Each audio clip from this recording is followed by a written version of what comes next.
Now, next up, Dr. Michael Thomas to tell us and invite us, not invite us, but introduce our guest speaker today. After you, sir. Thank you, everyone. You know, several of you kind of weighed in on this conversation earlier with regards to General Gregg Martin, who will be our guest speaker today.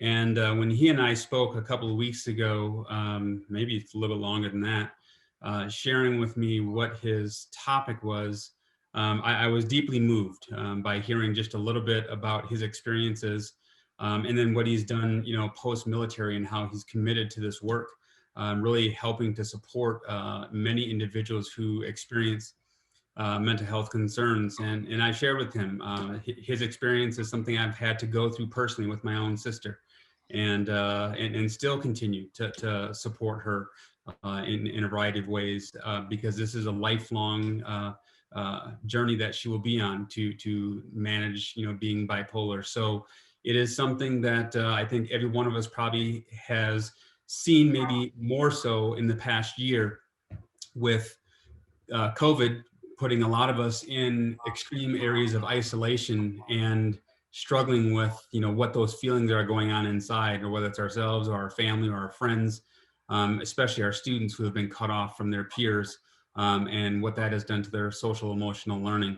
And, you know, I really do hope that individuals understand that, you know, this stigma that clouds mental health is something that has to end. It's something that, you know, I tell folks all the time, seeing a mental health professional is just like going to the dentist, doing your annual exam, or getting the oil changed in your car. If you don't do it, bigger things will happen. And so today we are going to hear a powerful story, as well as a lot of supports that General Martin has been committed to, you know, during his life. So with no further ado, I will introduce Major General Gregg F. Martin to Rotary. Okay, thank you, Dr. Thomas. How do you hear me? We hear you great. Okay, great. Well, it's good to be with everybody today. Thanks for coming out, and thanks for the interest in this story. The title of my talk is called Battling Bipolar, My Invisible War. So to start, how many in the crowd have experienced or had or been afflicted with some sort of mental illness? I can't see you, but just if you could raise your hands, I'm just curious.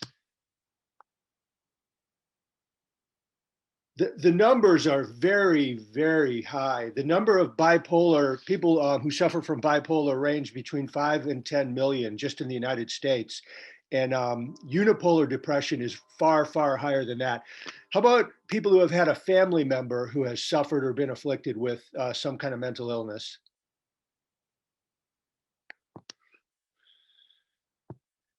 How about a friend, a good friend?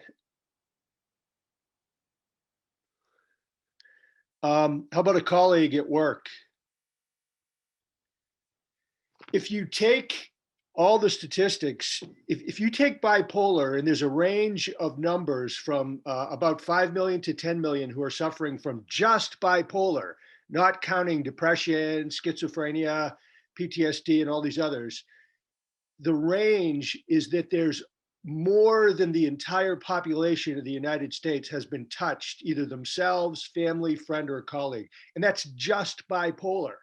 So, I mean, the scope of the problem is absolutely huge. The costs in terms of human costs, financial costs are huge. And the problem with mental illness, the problems associated, even, you know, just the science, understanding it, how to treat it, are very poorly understood for such a costly, prevalent disease. So thanks for sharing that. Would anybody like to take a stab at telling us what bipolar disorder is, your best definition of it? General, is that when you're like manic on one side and then depressive on the other side, right? Like you just kind of, you're happy one minute and then like you're really, really not happy the other minute. Or it might not be a minute, it might be a little longer than that, but you sway between those moods. That's pretty much it in a nutshell. So what bipolar, you really hit it. It's you cycle between high up, high energy, enthusiasm, drive, and then down into depression. And the two states, what causes it is it's actual a physiological function of the brain. So you don't have a mood of being happy or a mood of being sad just by itself. It doesn't just happen. It's actually caused physiologically by the biochemicals that are produced and distributed within your brain. So when you go into mania, your brain is producing and distributing too many of the up chemicals, which are typically dopamine, endorphins, serotonin, and there's some others. So there's too many of those chemicals coming in. On the downside, there's too few. So you're physically incapable of being up, energetic, happy, because you don't have enough of the right biochemicals to produce that inside of your brain. That's it in a nutshell. So thank you. I appreciate that. So my task today is I want to share my story, long period of service as an Army officer, a lot of success. Then I entered a mental health disaster. I mean, I'm talking, it was a disaster. I am lucky I came out of this thing with my life. And then I recovered, fought back, recovered, took a couple years, and I'm doing really well now. I've got a whole new life down in Florida. But bipolar never quits. Once you have it, you have it. It never goes away. I have it. I will have it until the day I die. And so I've got to constantly be on defense because, I may feel good, but bipolar is circulating around out there like a lion ready to strike me, attack, and kill me again. What I would really like to do through this talk is build awareness and understanding, to give hope and determination. And Dr. Thomas mentioned it, stop the stigma. The stigma is so medieval and foolish and backwards. There's no reason to have a stigma.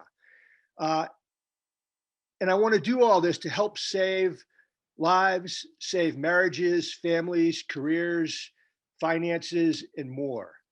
Just to touch on the stigma a little bit, it's really fairly recently, the last 50 or so years, that scientists and the medical profession have come to understand what mental illnesses are, and that it is an actual physiological function inside your brain. It's not, you don't get bipolar because you have bad character, or you don't try hard enough, or you have a bad attitude, or like in the Middle Ages, they thought there were demons flying around inside your brain. It's not from that at all. So we got to get rid of the stigma. When you look at somebody with a mental illness, be it bipolar, depression, or what have you, you should look at it the same way you look at someone who has a broken arm or who has cancer. You should look at that person and say, man, we need to get you better. Let's go to the doctor. Let's get checked out. Let's get you diagnosed, get on a treatment plan, get you recovering, and then get you healthy and back in the game, living a good life. That's the exact same way you got to treat mental illness. I will tell you that bipolar disorder is absolutely brutal. It is an equal opportunity destroyer of lives, marriages. It often leads to drug and alcohol abuse and addiction. Many of the people that are homeless on the streets have bipolar disorder, but it's not being treated.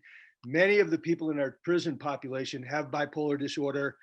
It leads to untold numbers of violent deaths in car crashes, fights, people just dying, getting killed. And then, of course, suicide. It's one of the absolute highest causes of suicide in the world. So back up a little bit. Okay, I grew up near Boston and very healthy. I had tons of energy, enthusiasm, drive, motivation, big into athletics. I was pretty accomplished as a student athlete leader. Got into West Point, went there, did very well, very successful as a young Army officer. I would say from the time I went to West Point in 75 till about 2000, when I went to the Army War College, I had nothing but success. But I was characterized by incredibly high energy and enthusiasm. I think every officer rating I got in my career, the rater and senior rater said, most energetic officer I've ever seen. Those were harbingers of my bipolar. They didn't mean that I would for sure get bipolar, but those are clear harbingers that, we should have been watching this a little bit. And but I did very, very well. Everything was going great. But in fact, I think I mentioned it actually gave me an unfair biochemical advantage for about 25 years until it didn't.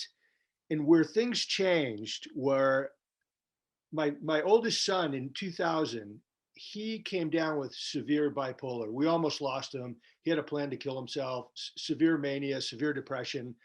But he survived. We got him into inpatient. He recovered. But they hadn't done the human genome study at that point. And so they didn't know as much as we know now that bipolar is the most strongest way to correlation is genetics. But that, if we had known that, that would have been something they could have done the gene tracking. And even though that we haven't discovered a bipolar gene, that would have been a way to say, maybe Gregg has bipolar too, but we didn't know enough. Science wasn't advanced enough. And there's no blood test, there's no way to identify it. What they say is you have a predisposition for bipolar and it could stay dormant like it did for me until it gets triggered. Everything for me triggered and it changed in 2003. I was really fortunate. I got to be a brigade commander in the invasion of Iraq and then the first year in the Iraq War. So I had thousands of combat engineers. We breached the obstacles. We were a tip of the spear type of unit, fighting our way to Baghdad and then beyond the guerrilla war afterwards. But what happened, the way my brain responded to the stress of that war is instead of just acting normal in dealing with the stress of being a commander, I started producing and pumping more and more and more dopamine, endorphins, serotonin. And pretty soon my brain was full of these drugs, these chemicals. And I was literally high on natural chemicals. My energy level was beyond belief during the war in combat. I had never been happier, more euphoric. I was on an absolute combat high. It was the happiest period of my entire life. It was unbelievable. And but that was not good. I felt like Superman. I thought I was Superman, but that really was not a good thing. Because I had such a surge of those chemicals, it actually damaged the internal circuitry inside my brain. It got damaged, and it never really recovered. And so after I went through the year in Iraq, and I had some periods of depression, but I was mostly manic. When I went back to Germany, I was in serious, serious depression. But I didn't even know what depression was. I didn't know what mania was. I didn't know I had any of this stuff. When I went through the psychiatric screening, when you get back, the nurse said, "How do you feel?" I said, "I feel terrible. I feel extremely depressed. I have no energy. I'm dark. I feel hopeless. I don't want to do anything. I have no interest in anything. I feel awful." And she said, "Well, what are you doing to deal with this?" She said, "It sounds like you're depressed." I said, "Well, I do hyper religious stuff like Bible memory verses, and I play really motivating music, like, everything from hard rock to religious music. I do intense exercise. And when I'm off duty, I drink a lot." He said, "Oh, you're fine. There's nothing wrong with you. Go back to work, fit for duty." And that was an absolutely wrong diagnosis. But anyway, I started getting worse and worse, but my performance was continuously excellent in the eyes of my superiors, and I got really good ratings. So I made general pretty fast. And then I went through a period from 2004 till 2015, where I went to about 7 different jobs as a general officer, got promoted twice to 1 and then 2-star.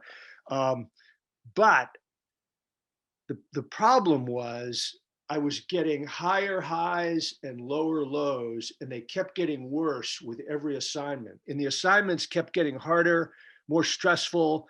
I was dealing with transformation of complex bureaucracies and institutions. So I had a mandate like from the Chief of Staff of the Army or the Chairman of the Joint Chiefs, but nobody in my institution wanted to change. So I was at war with the people inside my organizations. We had more and more soldiers getting killed and wounded by IEDs. I was given big responsibility for the counter IED fight. That was a huge amount of stress, dealing with all the wounded and the deaths. We started doing funerals. The chief of staff of the Army had a general go to every single funeral. Those were so unbelievably heart-wrenching, going to the hometowns for the funerals. I could tell during Q&A, asked me about some of the funerals.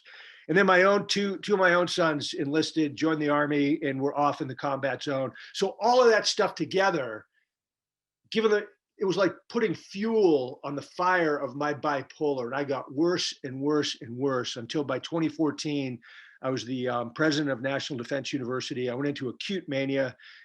My psychiatrist described it as being like a rocket going up to space, blowing up, and then crashing in a whole bunch of burning pieces into depression. I was removed from the job, rightly so, by General Dempsey, the chairman of the Joint Chiefs. He removed me from the position because I had gone nuts, basically, and had lost the confidence of, the people that work for me. And Dempsey made exactly the right move. I would have done the same thing if I was in his position. But interestingly, during that period of July 2014, I got 3 evaluations, and 3 times within 3 weeks, I got evaluated fit for duty, completely fit, mind, body, and psychiatrically. And what that shows is how hard it is to diagnose properly for bipolar disorder. It's extremely difficult to diagnose. Then I crashed into depression with terrible delusions. I mean, I was hopeless. I was dark. I had death on my mind all the time. And that's a fundamental part of true depression. Remember, depression is not just feeling bad. I mean, it is your brain in total going down, down, down, to include constant thoughts of death. In mania, both mania and depression, if left untreated, are absolutely, you're in danger of dying or being killed or killing yourself in anyone or killing other people. Very, very dangerous. So finally, in November 14, I got diagnosed with bipolar disorder after 11 years serving as a senior officer with bipolar. Kind of scary to think about. Then I got out of the Army in 2015, went to New Hampshire, just completely floored with depression and delusions. My life was a nightmare. It was the worst years of my life. I finally got into the VA inpatient psychiatric ward. I spent 2 weeks in the inpatient ward. They were fabulous. I mean, I owe my life to the VA. They couldn't have been better. I mean, they did everything they could include. I went through 14 rounds of electroconvulsive therapy where they shoot electric shocks in through your skull into your brain. And then I spent 4 more weeks living on campus, undergoing a whole host of programs. But even when I got out of that, I was still depressed. And every day I would see the delusion or hallucination of a big boa constrictor snake. It would slither out of the woods, come up, wrap itself around me, and crush the life out of me. And literally, I had no energy. I couldn't do hardly anything. Finally, my wife said, "Enough, doctor at the VA, get my husband on something stronger." And we went to sort of the heavy artillery, which is lithium, which has a lot of side effects, which we didn't want to risk. We tried everything but lithium is a miracle salt. It's a natural salt. It's Li3 on the chemical periodical tables. It's actually a natural substance, and it builds like a roof and a ceiling, or a roof and a floor inside your brain.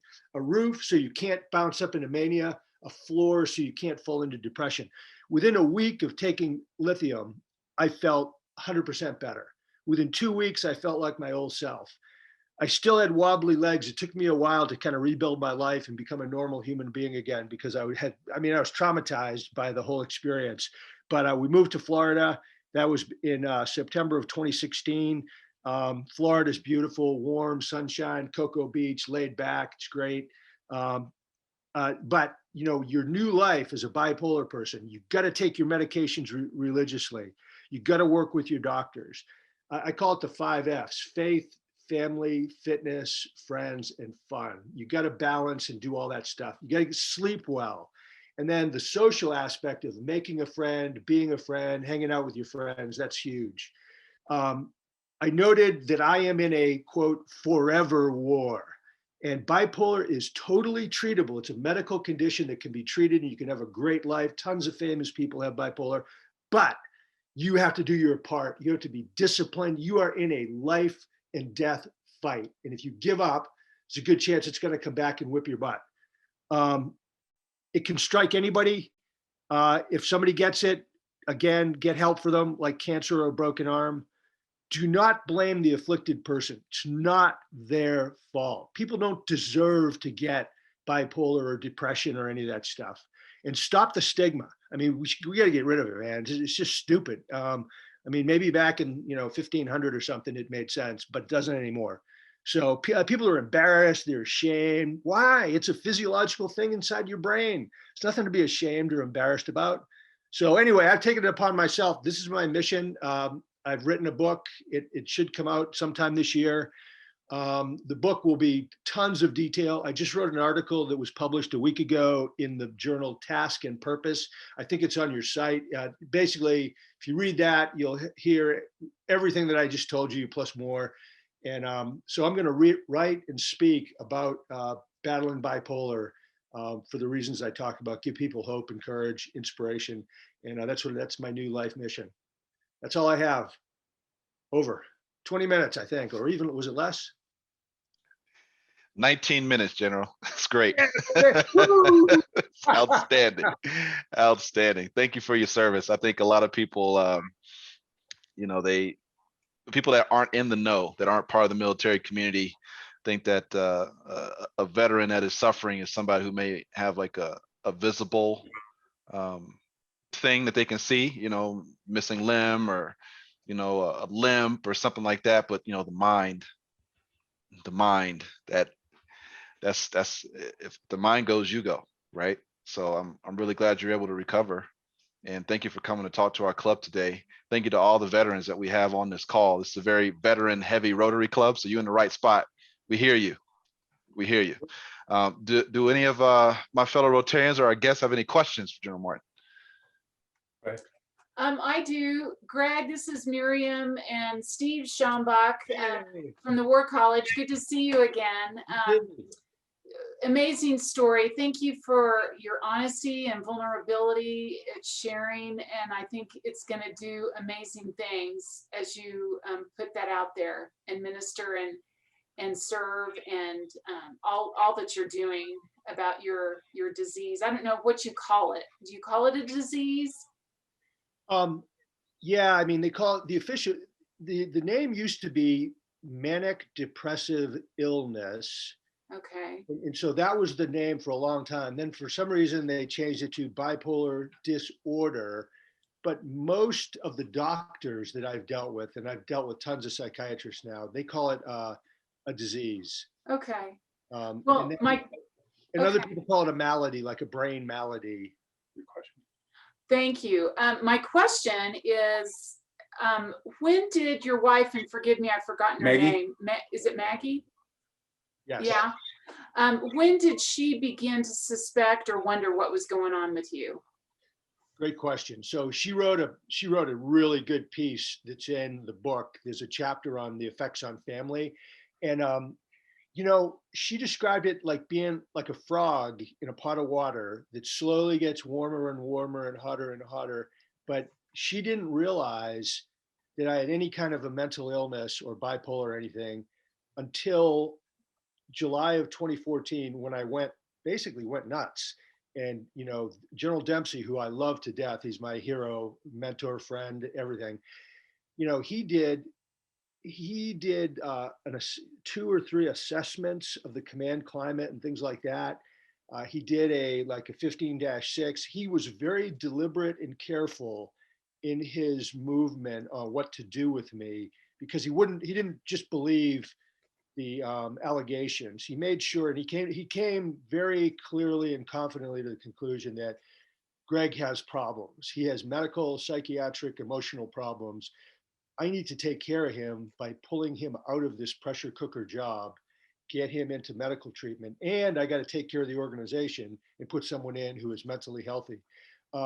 So it was really only then that Maggie really suspected that, he has some kind of mental illness, when people were coming forward. The thing is, one friend who worked at the National War College, who we had served with and knew a long time, came and told her very subtly, very quietly, very nicely that she thought, hey, Gregg has some problems and you may want to look into this. But Maggie didn't take that as, oh, Gregg has mental illness. And so she had no real indication. And the problem is, like I talked about, I mean, from the time I was in like junior high school, I mean, I was the most aggressive kid in sports. I mean, I was the most energetic, enthusiastic. And so my whole life, you know, fun, enthusiasm, go, go, go, not that much sleep. And so she never saw that much of a change. And what hid it was I had about 3 jobs in a row where, I mean, complex educational institutions that didn't want to change, were very happy with the way they were doing things. Unfortunately, the chief of staff of the Army, the chairman of the Joint Chiefs, the trade-out commander, they didn't like the way things were going. They wanted change, they wanted a lot of change, and they wanted it fast. And they put me in and said, go in there and shake it up and change things. That's your job, Martin. Any questions? And so that was total conflict. And so I had job after job after job like that. And it wasn't fun. I mean, it wasn't fun. It wasn't like leading soldiers in combat or doing the fun stuff in there. It was just hard. And so she saw all that and understood it. And that dynamic of the kind of guerrilla warfare and the slow rolling and the resistance against me, it hid what was going on to her. Okay, go ahead. See. Thank you very much. You're welcome. Good to see you. Good to see you too. Greg, Go ahead. I have a question. This Go ahead, is Tuck. this is Tuck Aiken. Oh, yeah, I'm on. Several years ago, I'm sorry to say, I had a friend who was bipolar and was on lithium and had been using lithium by medical direction for several years and was told that if you take it for too long, it causes other very serious problems. And so he quit taking it and unfortunately committed suicide. Is that a issue, a common thing that happens?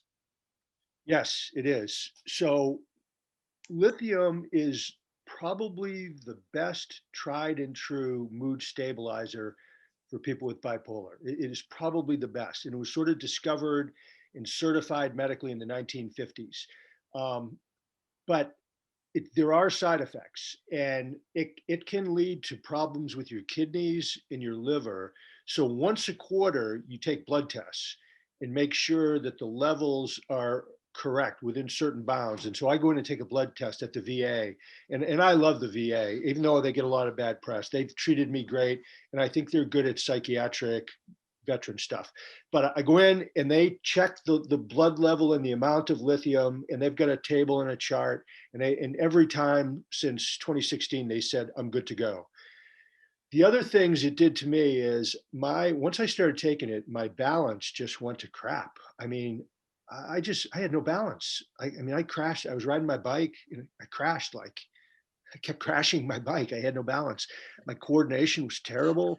What else happened? Started getting tremors in my hands.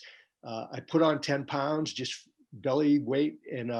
But I worked through it. And I started, when I got down here, my wife and I started going to the gym, taking fitness classes and yoga and all that kind of stuff, dancing. So I'm having a blast taking all these classes. I'm usually the only guy in the class, and I'm on there dancing with the girls. It's really fun. And all that together has helped my overall fitness. The one remaining problem is I have tremors in my hands.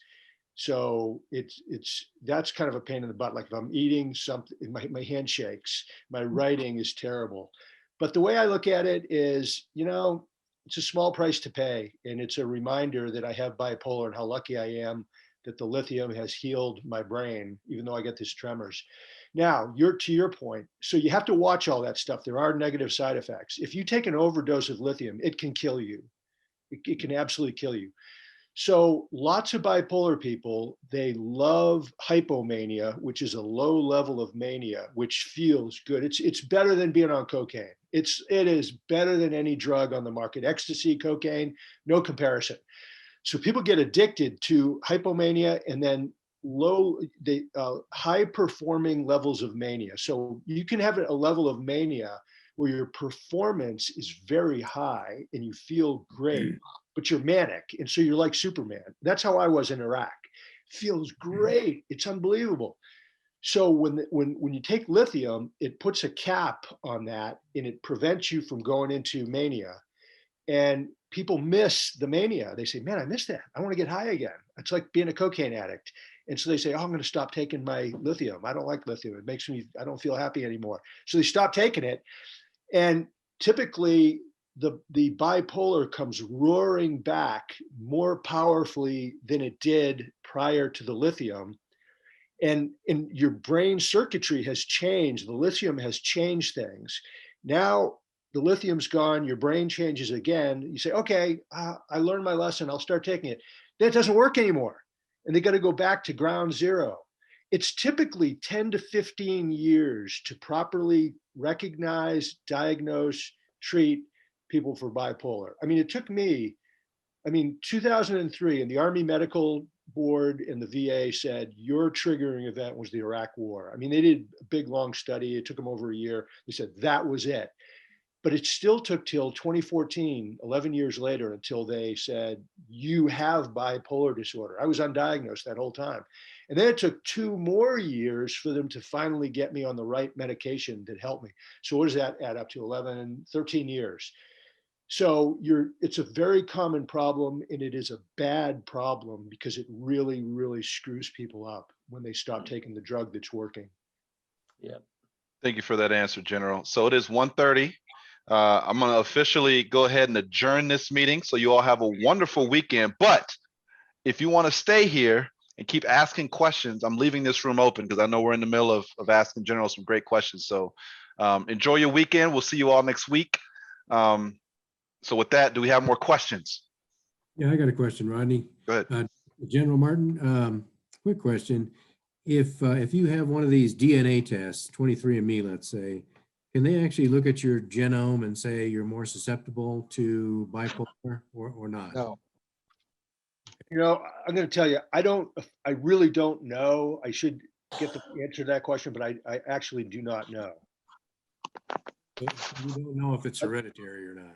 Well, we know that it is hereditary. It's the statistics are pretty amazing. If it's something, I may be a little off on my numbers, but basically, if 2 parents have bipolar disorder, there's like a 90% chance that their kids are going to have it. If 1 parent has it, it's like 40% chance.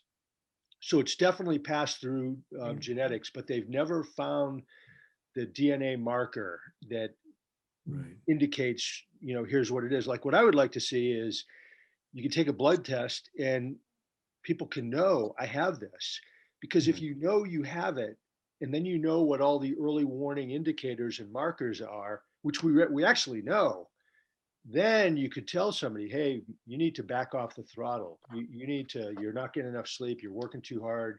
You're revved too high. You're going to break down. Your brain's going to blow up if you don't back off the throttle. But we don't know that. Right. Hey, General.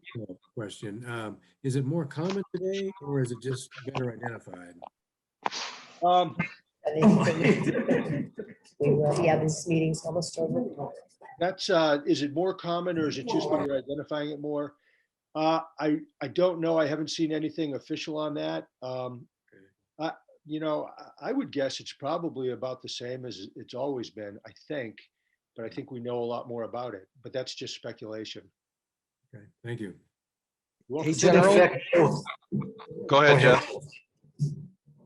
Hey, General, have you read An Unquiet Mind by Dr. Jameson? Yes.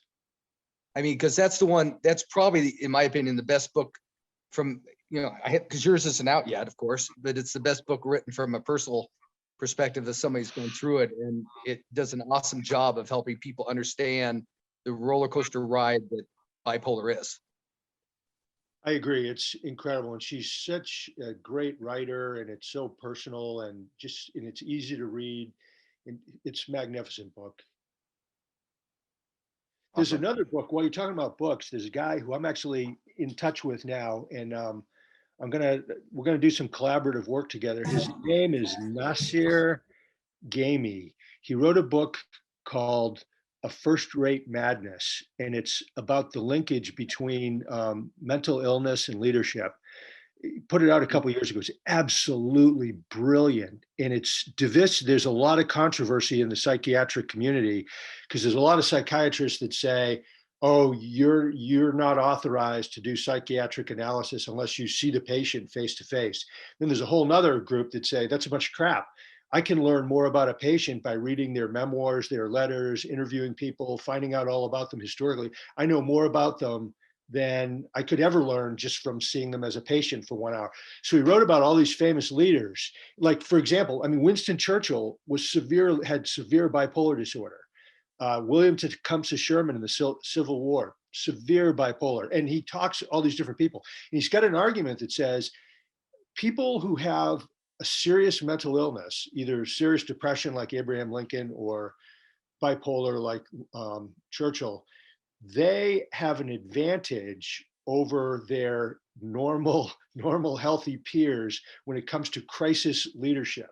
And then he explains why, how their brains can react in different ways due to the disability of having a mental illness. They actually, and he gives all kinds of examples and data and all that kind of stuff.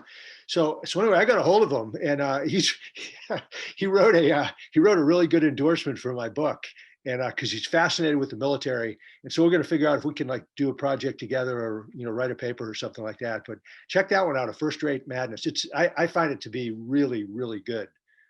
I've read excerpts from it, but I've been needing to read the whole book. But I've researched this some because of some very close friends, and I will tell people, like I said, you don't tend to notice the bipolar during, like you said, during the crisis times. It's like it feeds on that. But I encourage everybody to go read several of these books to discover what are the subtle signs of it, because once you've seen it, once you've figured out what bipolar looks like, I think it becomes relatively easy to see it, especially in people that you spend a lot of time with. So if you have any concerns about that at all, go out and read these books, An Unquiet Mind and the other ones that are out there, and learn what it looks like during its more quiet times. I agree with you. I think it's relatively easy to see and identify if you know what you're looking for.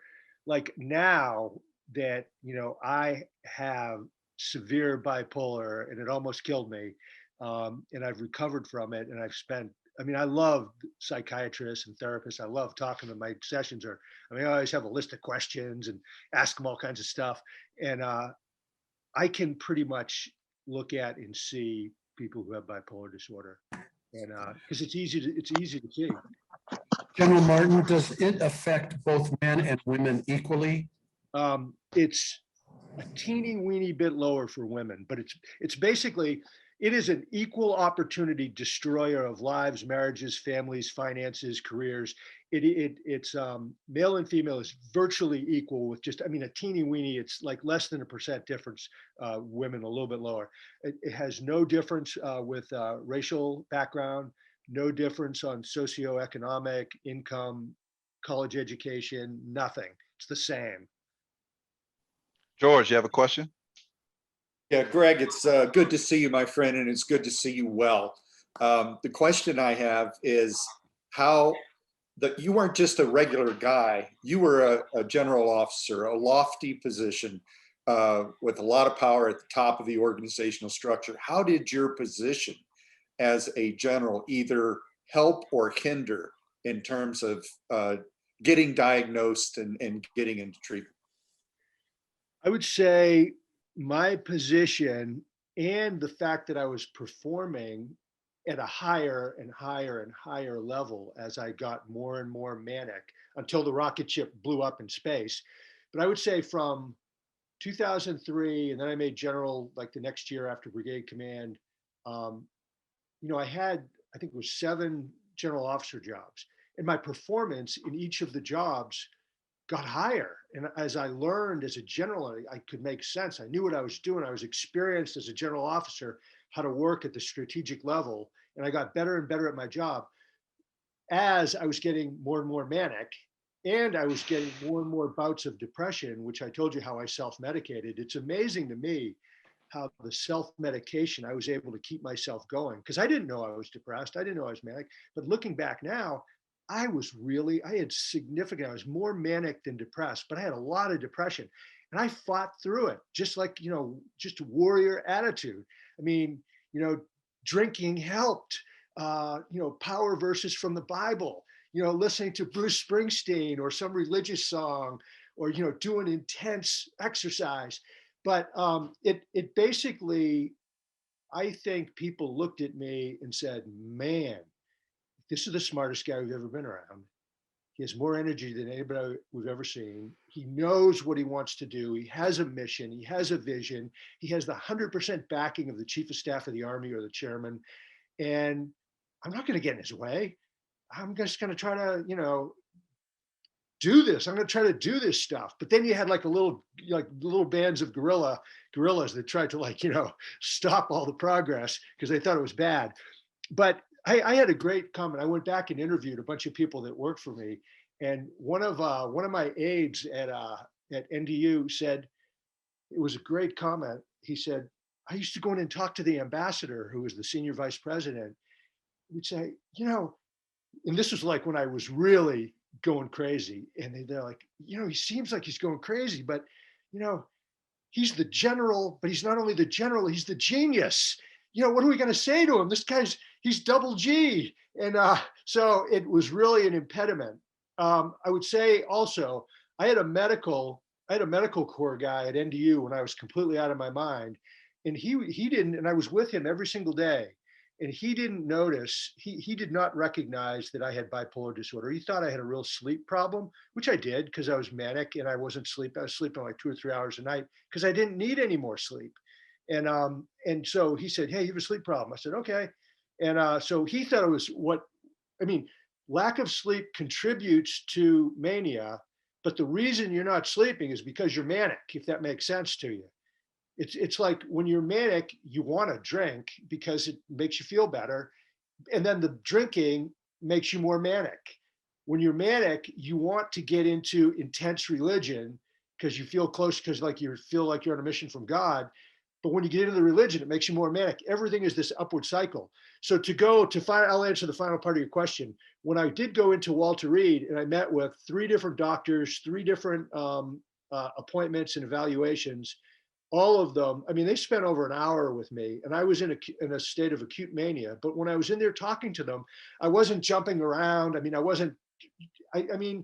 you're manic, you can take a deep breath, sit down, have a highly intelligent conversation, and everything seems fine. And I did that with these guys, and I wasn't trying to hide anything. I just had a conversation, and they said, man, this guy's squared away. He's good. But part of the problem was those 3 doctors who, I think they're fine doctors at Walter Reed who were doing their best. It's just really hard to diagnose. I think they had a real stumbling block. They couldn't imagine a 58-year-old 2-star general having severe bipolar and being basically out of his mind. They couldn't, they just wasn't in their frame of reference. If I'd have been a 22-year-old private, no problem. Or, a 26-year-old captain, easy. But a 58-year-old general didn't compute for them. Does that answer it, George? Absolutely. Very helpful. Thank you. And all the best to you. Hey, you too, George. You're looking good, man. General, I have another question. What percentage of the population is considered to have bipolar, do they think? The best number I've seen that I go with is 4%. And I've seen lower than that, and I've seen higher than that, but I've seen more come in at 4 than any other number. And that includes Professor K. Redfield Jamison, who we were just talking about. Jamison is a world-class scholar and a world-class psychiatrist who has written these superb books. And she says 4%. And remember, there's 3 different kinds of bipolar. They categorize into, there's 4 different, 3 main kinds. Bipolar type 1, which is what I was diagnosed with, which is really kind of the most severe. Bipolar type 2, which is a little bit less severe. It shows itself in different patterns of depression and mania. And then it's almost like a bipolar type 3, which is called cyclothymia, which is, it tends to be more on the depressive side, longer periods of depression, but the depression is not horrible depression. It's not quite as bad. And then fewer periods of hypomania. So one of my sons has cyclothymia. The other one had bipolar 1. They're actually now calling a bipolar type 4, unspecified. You can get bipolar from medication. You can get bipolar from different things, and it's not in their 1, 2 cyclothymia categories. So they're calling it another type. It's kind of like a fourth category, like mishmash of all these different things that kind of appear to be like bipolar, but they're not neatly described like the previous one. It's really, I'm trying to read more and get smart on this. It's really a spectrum. Like, I think, my personal opinion, bipolar, I believe, even though the psychiatrists won't put their stamp on this, I believe that Gregg Martin, had a much lower form of bipolar disorder, certainly in high school, for sure at West Point, absolutely during my years as a junior officer. And again, it gave me a huge advantage.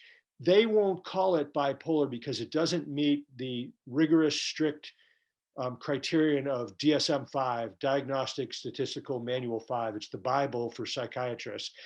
And it's a tough standard to meet. I mean, it's hard to meet the standard for bipolar 1 or bipolar 2. I mean, you have to be really, really screwed up to get diagnosed with bipolar, trust me, and I was. And so I never met I never met the threshold for bipolar 1 or 2 or even cyclothymia growing up. But I think for sure I was somewhere on a bipolar spectrum that caused me to have all this extra energy and enthusiasm and all that kind of stuff. And I think the proof in the pudding is that at age, whatever it was, Iraq War 48, basically kaboom, the true bipolar, which had been sitting there passively, was activated in major force.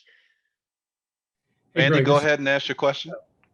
Let Randy go next. Hold on, Martin. Randy, you had your hand up. All right. Hey, Greg, Randy Helms, Air Force 79. Randy, good to see you, buddy. I wanted to say, as you remember, you and I there at NDU, I really respected you trying to make some change, and I was on board with trying to make some change. If you remember, when NDU fired the HR director, you pulled me up out of WMD and made me the interim HR director to make some change for that year, and I really appreciated you and respected you for that. And it's really good to see you doing well. I'm really happy about that, and I just wanted to say that you look good, you sound good, and I appreciated your leadership there. So, by the way, you wrote a letter for me to General Lorenz to come and work at the Academy Endowment, now the Foundation, and it worked. And I worked at the Academy Foundation for 3.5 years. I recently retired from that so that I can pursue other things, but thank you for that. My pleasure. You were great at NDU. I loved working with you. I really appreciate the great, strong work you did against it was an uphill battle, man, right from the start.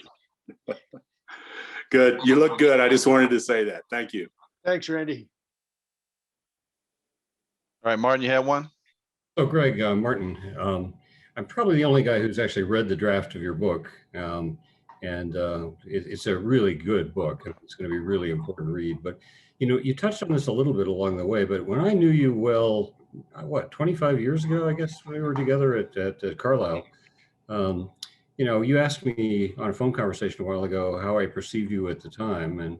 And you accurately characterized that as how most people perceived you, as like super high energy, super enthusiastic, always up for everything, never a downside to anything, cheerleader sort of guy. And as you say, that in many ways served you well. but it was also unbalanced even at the time. I mean, I remember thinking as a guy who's a somewhat more, I don't know, has a more negative side than you have, I sometimes thought it was a little unbalanced on the cheerleader side. What do you think about that in retrospect? You know, it's, I'll take you up to, I think you're really onto something. It's a good point. You know, now that I've got this new life mission, which is to tell the story of my bipolar battles, you know, in order to do awareness and stop the stigma and help people get better and all that. People are coming, I mean, the waves, I mean, this article in Task and Purpose has gone completely viral. I mean, the response to it has been, Martin, it's been unbelievable. I mean, I can't keep up with all the messages I'm getting. And I'm getting, you know, requests to speak and do this and do that. And so I've had a number of people have come to me and said, hey, you know, let's start a foundation. Let's do a, you know, a 503c plan, blah, blah, blah. And, you know, I know myself. I mean, I served in the Army a long time. I did all the tough staff jobs. I did jobs with paperwork. I did jobs where you slave away like a nug and you don't see the light of day, but I never liked them. I could do them, but I didn't like them. But I did love speaking, writing, being a cheerleader, going out and doing stuff, talking to the troops. It made me happy. So I've made a decision like on conserving my energy and resources and making sure I don't go manic again out of this, you know, new project that I like, and I think I'm reasonably good at speaking and writing and being a cheerleader. I like being a cheerleader. Being a cheerleader, as long as you don't need too many of them, but having a few cheerleaders is not bad. And as long as you don't overdo it, there's some substance behind the cheering. I like it. And, you know, some level, some number of people respond to it. So like, I know, like if I was a battalion commander and I was doing my cheerleader thing, you know, running around, that there's some percentage of the battalion, 500 guys, who just loved the cheerleader. They wanted to be a cheerleader with me. They were all set. And then there were probably another third that were kind of in the middle, and there was probably another third like, God, what is wrong with this guy? Why doesn't he shut up? Let's go to work. And so I totally am with you. And I'll probably keep doing it in some limited amount to a degree that I think it's good in conjunction with my new life as a speaker and a writer and stuff like that. And I'll probably try to tone it down. I was probably a little bit over the top today, but it's hard for me to stay controlled. I don't know, does that answer or help at all? What graduating class were you, General? From Annapolis? Or from West Point? West Point 79. 79. Thank you. That's great. Terrific. I was born in 1980. Yeah, but you're 12 years old.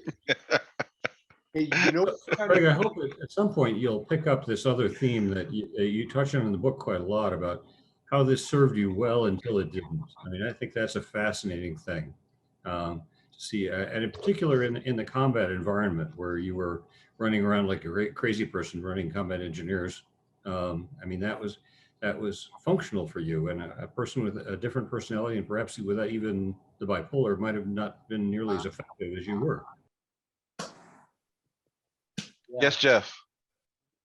So, General, you mentioned, you know, it was like being on cocaine, and I think that's something that maybe people need to pay more attention to. It's a type of addiction, you know, and the addiction is primarily to the high side, the manic side, and it's what makes it so hard. The friends I've been around that I've recognized as being bipolar couldn't recognize it in themselves and didn't want to even talk about it because they liked the manic side. You know, the rest of us suffered during their, you know, depressive side, but the manic side was so enjoyable to them. So it's interesting when I've watched people get out of that, they tend to substitute other addictions, you know, running, and, you know, they're still over the top, whatever they do, but maybe it's more healthy. I don't know. But I think keeping that in mind, if, you know, as we've learned a lot about addictions, this is just another form of addiction that we have to be careful how we treat. Absolutely. I'll just give you an example. There's I've got a really very dear friend of mine, and he's a classmate, and he's got a son who's like mid-30s now. He had two brothers, all severe bipolar, and his son has been treated over and over in different things, and lithium works for him, but just multiple times now he stopped taking his lithium because he missed the high. He missed the excitement, and he stopped taking it. He went crashed back into depression, and then it took him extended period. I mean, the depression is horrible. The super high mania. I mean, when you're like in a high functioning mania, it's wonderful, and it's just the best thing in the world. You feel great. You're the smartest person in the world. You're in direct contact with God. You see stuff no one else sees. You're unbelievably creative. Your energy level. When you go into, but there's a certain point where the mania goes off the rails and it becomes bizarre, and really it becomes dark and disorienting, and what else could I say about it? Almost became for me like a hellish existence that I was seeing hallucinations. This is in mania. I mean, I'm seeing hallucinations. I'm starting to get delusions. I'm scared of stuff. I'm seeing people's, like, I mean, I would see people's faces evolve into like just as an example, I would see the face of somebody evolve into a rat, or their face turn into a big snake. And I would start having flashbacks that I was back in Iraq, we were being attacked. I'd start and I would see and smell and hear and feel, bombs going off and fires and, equipment on fire and stuff blown up and dead bodies in trench lines. And I would see it, hear it, feel it, smell it. And I was in a room, like a conference room, having a meeting with a bunch of civilians. And then I'd see their faces turn and stuff like that. That was really bizarre. And I probably should have said, whoa, something's wrong with me. But I was so screwed up, I couldn't even think about the fact that there was something wrong and go get help. And but the depression's the worst. I mean, when you're in a state of acute mania like that, where you're going off the rails, I was a millimeter on more than one occasion from physically attacking, assaulting, and possibly killing somebody in Washington, D.C. Just, it was that close because my temper was so on a string. I mean, I'm really lucky it didn't happen. I don't know if it was my guardian angel or what stopped me, but it didn't happen. But if I had, I mean, I would be in jail.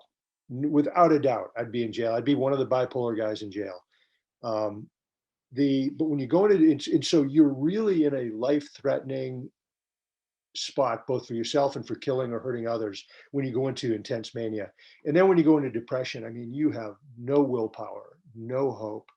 You are thinking about death all the time. I was lucky. I never had active suicidal ideations, but I had passive suicidal ideations where I was constantly running through my mind how I could be killed in the swiftest, most painless way, either, smashing, driving a car into an 18-wheeler, smashing into a bridge abutment, whatever, just end my life, just end it. I didn't want to die, but I couldn't see any reason to stay alive. And when I went to the VA in Vermont, by the way, they were the first ones. They said, are you suicidal? I said, no.